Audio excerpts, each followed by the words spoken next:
In today's video, I'm going to teach you how to get Amazon apps on Android. By the end, you will have the Amazon Shopping app installed, opened, and ready to use with your own account. To begin, open the Google Play Store on your Android phone. Look for the Play Store icon on your home screen or in your app drawer. When it opens, you should see the Play search bar at the top and different app suggestions below. Make sure you are connected to the internet so the store can load the latest results. Once the Play Store is open, search for Amazon Shopping. Tap on the search bar at the top and type the words Amazon Shopping. As you type, you may see suggestions appear just below the bar. Tap the suggestion that says Amazon Shopping or tap the search button on your keyboard to show the full results list. From there, select the app published by Amazon Mobile LLC. On the results page, look for the app with the familiar Amazon logo and the name Amazon Shopping. Under the title, you should see the publisher name, Amazon Mobile LLC.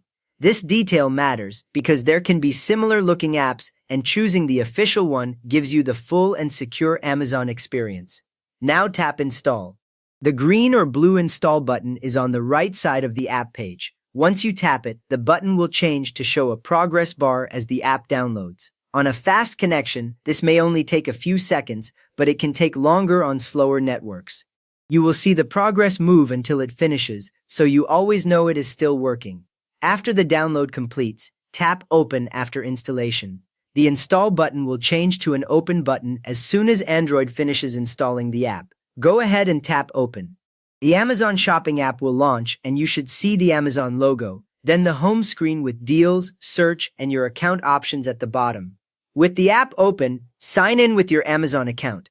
On the first screen, you will see a sign-in option asking for your email address or mobile number and your password. Carefully type the same details you use when you shop on Amazon in a browser. A common beginner mistake is an extra space before or after the email or password, so check for that if it says the password is wrong. Once you tap the sign-in button, you should see the home page refresh with personalized recommendations, your name in the account area, and access to your orders and cart. You have now installed the official Amazon Shopping app from Google Play and signed in so you can shop directly from your Android phone. If this walkthrough helped you get Amazon set up, a quick thumbs up helps others find it, and you can subscribe if you want more short Android guides.